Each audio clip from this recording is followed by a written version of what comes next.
Սիրելի հարազատներ, մի հրաշք բնության գրկում եմ հիմա,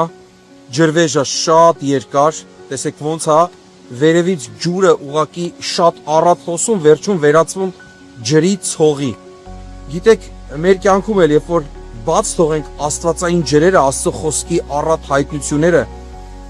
այդ առատ ջրի հոսքը, ցողը կգա մեր կյանք, կմաքրի մեր կյանքը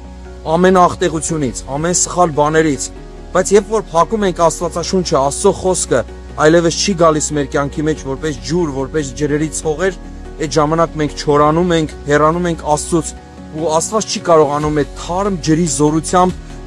մեզ օրհնի։ Գիտեք, գրված է, ջրի հոտից արդեն ծառերը ծաղկում են, ուրմնակ ջրերի առատությունից, երբ որ գալիս են մեր կյանքի մեջ, այնպես որ բաց թողենք ջրերի առատությունը, Տիրոջ հայտնության առատությունները մեր կյանքի մեջ եւ կլինենք շատ օրհնված։ Եթե մեր կյանքում չորացած տեղեր կան, թողնենք Աստծո ջրերը գան այդ չորացած վայրերը ու ջրակտի պարտեզներ դարձնեն մեր կյանքի ամեն բնագավառները Հիսուսի զորավոր անունով։ Թող Աստված օրհնելով օրհնի ձեզ։ Ամեն։